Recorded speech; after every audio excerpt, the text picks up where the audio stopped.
Mondstadt, the city of freedom, the first region we come across as we enter our journey through Teyvat, could also be the last. Welcome, travelers, to a discussion about why I believe Mondstadt will be the true endgame in Genshin Impact. Quick disclaimer, this video is purely speculative and not fact in any way. It's just a fun way of sharing my thoughts and the thought process with all of you. So let's begin, shall we?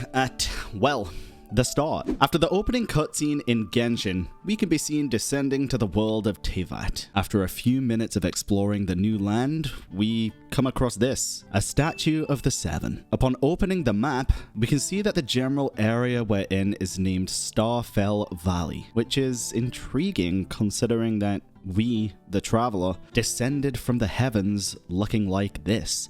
We don't really know too much about descenders just yet, pretty much just that we are one, and there are more. But when we read the description of the statue of the Seven at Starfell Lake, it reads, "A poem says that a star once fell to the earth, forming this lake. But other tales say that even the stars that shine as bright as the Anemo Archon's eyes will fall into this lake." Now, unless the traveler landed here, this could open up a whole new discussion about who descended here first. A lot of stories in time are cyclical in nature, and there's a lot of existing lore in Genshin that points to the fact that this story indeed is cyclical too, a cycle that cannot be broken.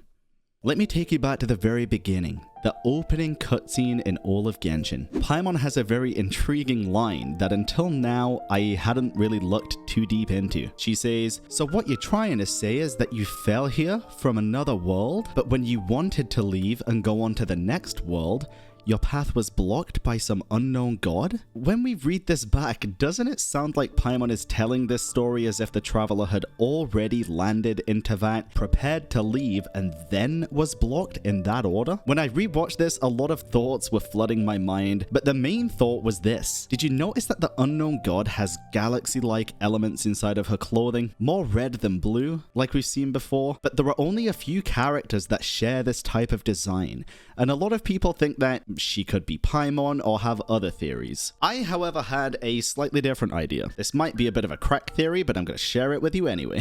In the Teyvat chapter storyline preview, we hear Dainsleif say, "Your journey has reached its end, but one final doorway remains." He also says, "Show me that you are worthier than I to rescue her." What if this line isn't necessarily about our sibling, but about the unknown god? We keep getting told Aether isn't really the canon MC and it can go both ways and everything, and obviously Hoyoverse use Aether in a lot of the promotional stuff, probably to keep longevity, but stick through this with me. What if Dainsleif was actually her traveling companion? Maybe this is why he says, "Then the threads of fate will be yours to reweave." Since our journey is cyclical in nature, and it seems that our journey ends when the unknown god stops us, there's gotta be a way to end the cycle. Now, in the Prayers to Springtime artifact set, it's noted, "The line of chief priests has always seen the same sight as their days draw to an end. A mountain of crowns in a secret place beneath a withered tree. At the end of a cycle,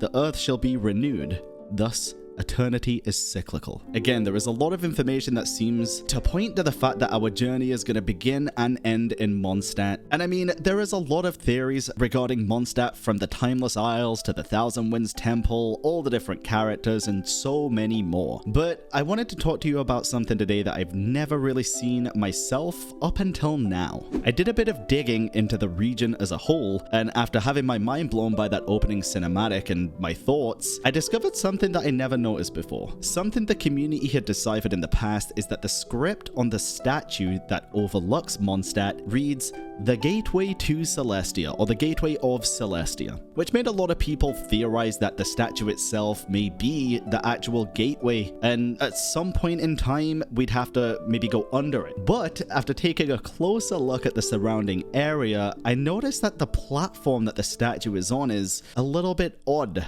It looks kind of placed there. And if you look at this, looks like it might even be able to rotate. I know. We're getting real deep into this, and this is getting into some sketchy topics, but hear me out. Before we get too deep into it, let me show you something. Have you ever noticed on the startup screen when we reach the big doors in the sky, it looks very celestial in nature? A lot of people theorize this to be Celestia, with the pillars where the unknown god stops the traveler and sibling from leaving. It is eerily similar. And if we take this image from the startup screen and compare it to the map of Mondstadt, or to be more specific, the cathedral itself, it fits almost perfectly. So what if this statue, which is currently facing the opposite way to the doors, can actually be rotated by some means in the future to face the door itself, or maybe even Celestia, and open up the gateway to this secretive place? Again, just a theory, but the statue itself isn't facing straight through Mondstadt to begin with. Currently, it seems to be facing more towards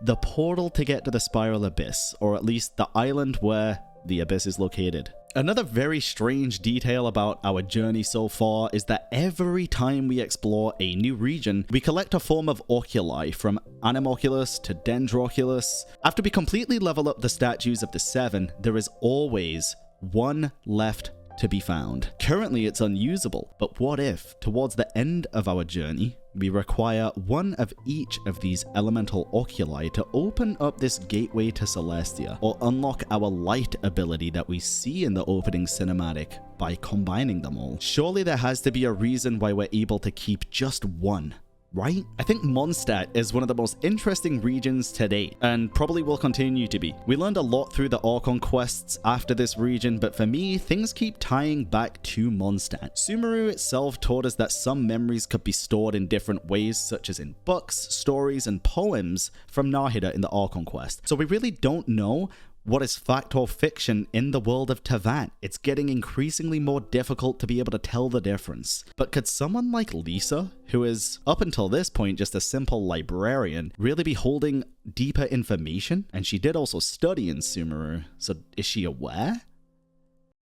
One more thing that I noticed is that if we enter the cathedral in Mondstadt and we take a few steps forward, the symbol on the ground is like an 8-pointed snowflake of some kind. And I thought I'd seen it before, but I couldn't really figure out where or what it could even resemble. But after doing a little bit of digging, in the Winter Nights Lazo, the cathedral where the Fatui Harbingers are all gathering, there is a very similar symbol on the ground. This one only has 6 points, and hey, I mean, it could just be that this is a symbol that belongs in a lot of different cathedrals. It could be to do with the Saritsa, or it could be something deeper. I honestly don't know yet, but it is very intriguing that the cathedrals actually do look a little similar. But hey, maybe we'll save that one for another time. In the grand scheme of things, we still haven't touched the surface of Mondstadt in my eyes. I'm very curious to see what will happen in the future if we do return for the end of days. Either way, there's still more of Mondstadt to unlock, like the Dormant Port, and we're sure to get more lore about the whole region soon, surely. Let me know your thoughts down in the comment section, and if you enjoyed this type of video, feel free to subscribe. It's my first time doing a video like this, so I've probably not got the pacing down or anything like that, but if you enjoy this kind of content, hopefully I'll see you in the next one, and leave any feedback you've got for me as well. Again, it's not meant to be a super professional kind of thing, but I did want to share my thoughts, and hopefully I did that well enough. Thank you for watching.